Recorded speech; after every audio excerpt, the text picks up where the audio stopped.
কোনো কিছু আমাদের এটা তো আস্থা তো আমাদের সবার মধ্যে আছে যে থাকা উচিত, তাই না? যে সরকার কি হচ্ছে এমন কোনো কিছু দিবে যেটি জনগণের জন্য জনসাধারণের জন্য ক্ষতিকর, এই বিষয়টা মাথায় রাখতে হবে যে এটি হচ্ছে আপনার ব্যক্তিভেদে কিছু সমস্যা থাকতে পারে, রোগ থাকতে পারে, সেটির সাথে এটা সাংঘর্ষিক না।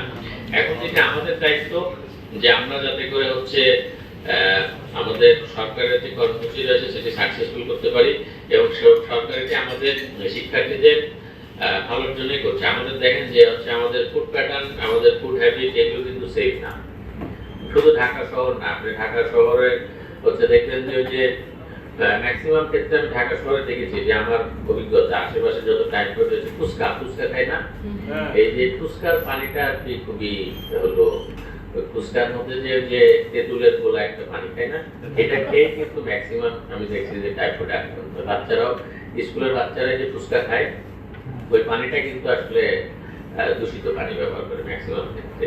এই স্কুলের বাচ্চারা দেখবেন যে আমি হলো সেজন্য বাচ্চাদেরকেও সচেতন করতে হবে যে কোন কোন জিনিস খাবারের ক্ষেত্রে বাসার খাবার খাবে, কোন কোন জিনিস বাইরের খাবার খাবে। যেগুলো হচ্ছে পানি বাহিত, টাইফয়েড মূলত পানি বাহিত আর কি। হ্যাঁ, তো সেক্ষেত্রে আপনার হচ্ছে কোন খাবারগুলো খেলে বাইরে খেলে সমস্যা হয় আর কোন খাবারগুলো হচ্ছে বাসার খাবার খাবে, মানে ওকে আপনি হচ্ছে বাসায় খাওয়াবেন তাহলে তো হয়ে যায়। গার্জেনদের কিভাবে সচেতন করার প্রয়োজনীয়তা রয়েছে এবং হচ্ছে ওই বাইরের পানি, তারপর হচ্ছে গ্লাস, এই জিনিসগুলো কিন্তু খুব সচেতন ভাবে আমাদের ইউজ করা উচিত।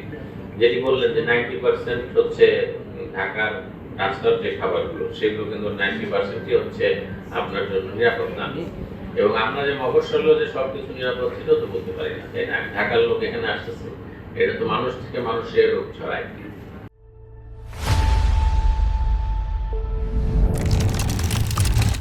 যে 5 বছরের আগে কিন্তু বাচ্চারা স্কুলে যায় না, আমরা প্রি প্রাইমারিও যদি ধরে থাকি সেটা 5 বছরের পরে স্কুলে গিয়ে থাকে। তো সেক্ষেত্রে এই যে একটা বিশাল একটা জনগোষ্ঠী, আবার অনেকে আছে ড্রপ আউট হয়ে যায়। হ্যাঁ, যে পঞ্চম শ্রেণী পর্যন্ত পড়লো কিন্তু বয়স 15-এর নিচে, তাহলে তারা কিভাবে এই বিষয়গুলো সমষ্টিগতভাবে অ্যাড্রেসিং করার জন্য আমাদের একজন ডাক্তার রয়েছেন এখানে, ডাক্তার বিসিং বাবু, তিনি পাওয়ার পয়েন্টে দেখাবেন। তবে এই ক্ষেত্রে প্রথমে 12 তারিখ থেকে আমাদের ক্যাম্পেইনটি শুরু হতে যাচ্ছে স্কুলে। 12 তারিখ থেকে মোটামুটি এই মাসটি স্কুলে চলবে, তারপরে শুরু হবে আমাদের যে ইপিআই টিকাদান কেন্দ্রগুলো রয়েছে সেই কেন্দ্রগুলোতে।